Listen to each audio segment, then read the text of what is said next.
Hello students. अगर आप CA final और सीए इंटरमीडिएट नवंबर 22 में अपेयर हो रहे हैं तो ये वीडियो आपके बहुत काम का है। आज से आपके एग्जाम के 100 डेज बाकी हैं। इस 100 डेज का किस तरीके से यूटिलाइजेशन किया जाए जिससे कि आप रिजल्ट आप 100% आप श्योर हो जाएं।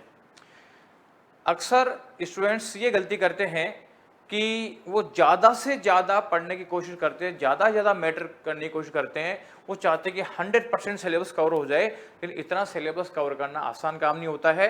तो आपको एक बैलेंस बनाना पड़ेगा कि कितनी स्टडी करें, कितना मैटर पढ़ें, उसको कितनी टाइम रिवाइज करें। तो ये आपका 100 डेज का प्लान मैं आपको बता रहा हूँ। इसमें सीए फाइनल और सीए इंटरमीडिएट दोनों का प्लान है ये नवंबर 22 के लिए। तो सबसे पहले अपन देखते हैं कि किस तरीके से अपने जो रिमेनिंग टाइम है उसको अलोकेट करें। सबसे पहले मैं लेता हूँ सीए फाइनल। जो स्टूडेंट बोथ ग्रुप के एग्जाम दे रहा है, जो बच्चा बोथ ग्रुप के एग्जाम दे रहा है, क्योंकि उसको 8 पेपर क्लियर करने हैं, इसलिए उसको 3 रिवीजन का कम से कम प्लान करना चाहिए। और 3 रिवीजन में फर्स्ट रिवीजन जो है वो 7 डेज का होना चाहिए, तो 56 डेज हो जाएंगे। दूसरा रिवीजन है वो 3 डेज का होना चाहिए, तो 24 डेज हो जाएंगे। और थर्ड रिवीजन जो है वो 2 डेज का होना चाहिए पर सब्जेक्ट का 8 डेज में, तो 16 डेज का आपका रिवीजन प्लान है। तो टोटल मिला के 96 डेज हो जाते हैं। अब 4 डेज जो कंटीजेंसी के लिए है कि मान लीजिए कोई सब्जेक्ट में टाइम ज़्यादा लग रहा है तो उसमें थोड़ा सा 4 डेज को अलोकेट कर सकते हो। इस तरीके से 100 डेज में अगर आपने 3 बार रिवीजन कर दिया तो आपका रिजल्ट कन्फर्म है। इसी तरीके से जो फर्स्ट ग्रुप के एग्जाम दे रहा है या सेकंड ग्रुप के एग्जाम दे रहा है, यानी सिंगल ग्रुप के एग्जाम दे रहा है, ऐसे स्टूडेंट्स को 4 रिवीजन का प्लान करना चाहिए। पहला रिवीजन 10 डेज के गैप में 40 डेज हो जाएंगे, दूसरा रिवीजन 5 डेज के गैप में जिसमें 20 डेज हो जाएंगे, थर्ड रिवीजन 4 डेज के गैप में 16 डेज हो जाएंगे, 3 डेज के गैप में चौथा रिवीजन 12 डेज हो जाएंगे। 88 डेज इसमें कवर हो जाएंगे। बाकी 12 डेज उसके लिए छोड़ा हुआ है कि कोई सब्जेक्ट मान लो स्पीड में कवर नहीं हो रहा है तो उसमें एक्स्ट्रा टाइम देकर आप उसको और ढंग से स्ट्रॉन्ग कर सकते हैं। इस तरीके से 100 डेज का प्लान है ये। अब कितना पोर्शन पढ़ना चाहिए, आप कहोगे कि साहब इतने टाइम में तो रिवीजन नहीं हो पाएगा, जैसे 7 डेज में रिवीजन नहीं हो पाएगा, 10 डेज में रिवीजन नहीं हो पाएगा, तो उसके लिए पढ़ना कितना है ये चीज अपन देखते हैं कि जो फर्स्ट टाइम अपेयरिंग स्टूडेंट है वो ए प्लस बी और सी कैटेगरी जितना ज्यादा हो सकता है उतना करें। पहले ए कैटेगरी करें जो वीएसआई के टेलीग्राम चैनल पे मिल जाएगा। ए कैटेगरी में वो चैप्टर है जो ज्यादा वेटेज रखते हैं और इजी है। बी कैटेगरी में मॉडरेट चैप्टर है, सी कैटेगरी में या तो टफ है या उसका वेटेज कम है, एग्जाम में कम फ्रिक्वेंसी में आते हैं, वो सी कैटेगरी में रखा हुआ है। तो स्टूडेंट्स को पहले ए कैटेगरी के चैप्टर रिवाइज करें, फिर बी के रिवाइज करें, फिर सी के रिवाइज करें। जितना ज्यादा हो जाए उतना अच्छा है। तो उनको एबीसी के हिसाब से जितना ज्यादा रिवीजन कर सकते हैं उतना रिवीजन करें। लेकिन जो स्टूडेंट रिपीटर हैं और बहुत ग्रुप में अपेयर हो रहे हैं तो मैं उनसे कहूंगा कि जिनके मार्क्स बहुत ग्रुप में अगर 350 एंड अबव है तो उनको तो आराम से एक प्लान्ड वे में इसमें रिवीजन करेगा तो आराम से क्लियर हो जाएगा। लेकिन जिन स्टूडेंट्स के मार्क्स बिलो 350 है या मान लीजिए 300 से बिलो है तो ऐसे स्टूडेंट्स को मैं एडवाइस दूंगा कि वो इस अटेम्प्ट के बजाय अगला अटेम्प्ट दें।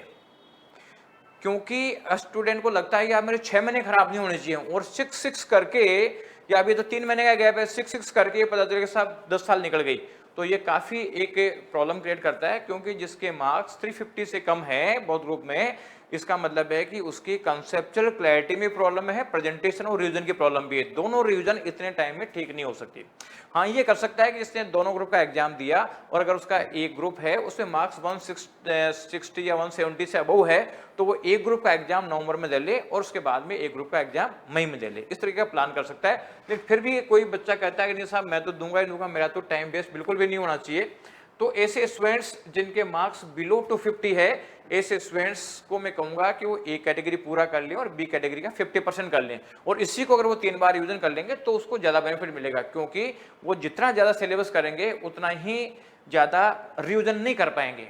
तो रिवीजन नहीं कर पाएंगे तो एक्यूरेसी नहीं आ पाएगी। और जिन स्टूडेंट्स के मार्क्स 250 एंड 300 के बीच में है वो ए कैटेगरी पूरी प्लस बी का 75% कर ले, और जिनके 300 एंड अबव है वो ए और बी कैटेगरी कर ले। तो इसी को वो 3 बार रिवाइज करे। यानी कुल मिला के बेसिक कंडीशन है कि सिलेबस थोड़ा कम हो जाएगा, कोई बात नहीं, क्यों जैसे ए कैटेगरी पूरी प्लस बी का 50% हो तो मान लो आधा सिलेबस में नहीं है, लेकिन रिवीजन 3 बार होना चाहिए, ये एक इंपॉर्टेंट चीज है आज के बाद में क्लियर करने के लिए। और जो बच्चा सिंगल ग्रुप में अपेयर हो रहा है तो उसको ये कहूंगा कि अगर उसके 175 या 160 से कम मार्क्स हैं तो बेटर है कि वो इस एग्जाम के बजाय अगला एग्जाम दे और उसी में पूरा ढंग से कंसेप्ट क्लियर करके और लास्ट में फिर वो 3-4 महीने रिवीजन करके 4-5 बार रिवीजन करके देगा तो डेफिनेटली निकल जाएगा, क्योंकि उसकी भी कंसेप्चुअल क्लैरिटी है, क्लैरिटी वीक है और प्रेजेंटेशन प्रॉब्लम भी है। लेकिन फिर भी मान लो वो एग्जाम देना चाहता है तो मैं कहूंगा कि जिसके 100 से कम आ रहा है, सिंगल ग्रुप दिया, 100 से कम मार्क्स है, ए कैटेगरी पूरी प्लस बी का 50% कर ले, 100 से 150 के बीच में है, ए कैटेगरी पूरी प्लस बी का 75% कर ले, और जो अबो 150 मार्क्स हैं वो ए एंड बी कैटेगरी कर ले। लेकिन स्पेशली जो मैं बिलो 100 या 125 या 150 से कम वाले बच्चों को ये एडवाइस दूंगा, इस अटेम्प्ट के बजाय अगला अटेम्प्ट दे और वो ढंग से प्रिपेयर करे, कंसेप्चुअल क्लैरिटी करे और उसके बाद में 4-5 बार रिवीजन करके देगा तो पहली बार में निकल जाएगा, अदरवाइज ज़्यादा टाइम लगने की पॉसिबिलिटी है। अब लेते हैं सीए इंटरमीडिएट। सीए इंटरमीडिएट में सीए फाइनल की तरह ही 8 सब्जेक्ट होते हैं तो उसकी प्लानिंग भी लगभग सेम है।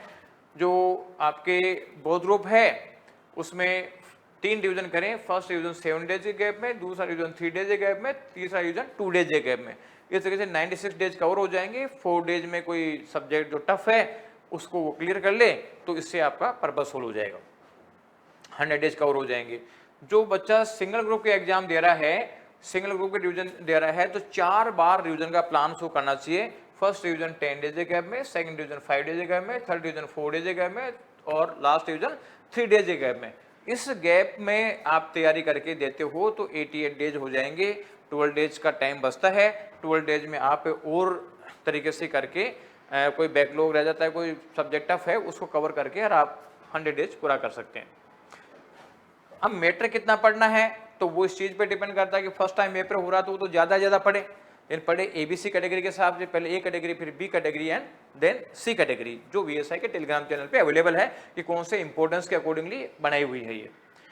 लेकिन जो रिपीटेड स्टूडेंट है तो उनके पास्ट मार्क्स के बेसिस पे देखना चाहिए कि जिनका पिछले एग्जाम में मार्क्स, मान लो May 22 का जो एग्जाम है उसमें अगर बोथ ग्रुप में 250 से बिलो है तो वो ए कैटेगरी पूरी प्लस बी का 50% करे, 250 300 के बीच में तो ए पूरी प्लस बी का 75% करे, 300 अबोव है तो ए कैटेगरी पूरी प्लस बी का ए और बी पूरी कैटेगरी कर ले। हालांकि जिसके मार्क्स ज़्यादा ही कम है, मान लो 300 से कम है या 325 से कम है, तो ऐसे बच्चों को मैं एडवाइस दूंगा कि इस अटेम्प्ट को छोड़ के अगले अटेम्प्ट के लिए फुल प्रिपरेशन के साथ में आप करें तो आपको ज़्यादा फायदा होगा। अदरवाइज 6-6 महीने का लॉग बहुत लंबा चलता है और स्टूडेंट इसी में अटक कर रहता है, क्योंकि जब तक फुल प्रिपरेशन से एग्जाम नहीं दोगे इसका मतलब है कि एग्जाम क्लियर करने में डाउट रहता है। अब जो स्टूडेंट सिंगल ग्रुप की एग्जाम दे रहा है तो या फिर जैसे बोथ ग्रुप में मैंने बताया कि अगर मान लो किसी की एक में ज़्यादा है एक में कम है, तो एक में अगर मान लीजिए उसके ग्रुप में जो अगर 175 एंड अबोव है तो बेटर है कि फिर वो दोनों ग्रुप के बजाय उसे एक ग्रुप के एग्जाम दे दे। अब मान लो कोई सिंगल ग्रुप के एग्जाम दे रहा है तो पास्ट एग्जाम में जो मार्क्स हैं अगर 100 से कम है तो ए कैटेगरी पूरी प्लस बी का 50% करें, 100 से 150 के बीच में तो ए कैटेगरी पूरी प्लस 75% बी कैटेगरी करें, और 150 से 199 के बीच में है तो ए कैटेगरी पूरी ए और बी कैटेगरी पूरी कर ले तो ज़्यादा बेनिफिट ले सकता है। तो इस तरीके से अगर आप वर्किंग करेंगे, 100 डेज में प्लानिंग करेंगे तो आप सक्सेस हो सकते हैं इजीली। मतलब बेसिक मैं ये कहना चाह रहा हूँ कि ज़्यादा सिलेबस चाहे नहीं करो लेकिन नंबर ऑफ रिवीजन ज़्यादा होने चाहिए, वो पास करने के लिए ज़रूरी है। अदरवाइज ज़्यादा पढ़ने के चक्कर में टाइम वेस्ट होता है, क्लैरिटी कंसेप्ट की नहीं आती है, तो ये चीज़ ध्यान रखिए। और मैटर कौन सा पढ़ना है, मैटर आईसीआई का पढ़ना है, आईसीआई का मैटर पढ़ो, उसकी कंसेप्ट पे फोकस करो। ज़्यादा क्वेश्चन चाहिए आपको बाहर से करने के लिए, क्वेश्चन बैंक वगैरह का कुछ हेल्प नहीं लेना, क्वेश्चन कम करो लेकिन कंसेप्ट क्लियर करो, तो किसी भी तरीके का क्वेश्चन आएगा तो आप करने के पोजीशन में आ जाएंगे। और ये जो पीडीएफ है ये वीएसआई के टेलीग्राम चैनल पे अवेलेबल है, आप टेलीग्राम चैनल को सब्सक्राइब करके वहाँ से ये पीडीएफ डाउनलोड कर सकते हैं, उसका बेनिफिट ले सकते हैं। Thank you.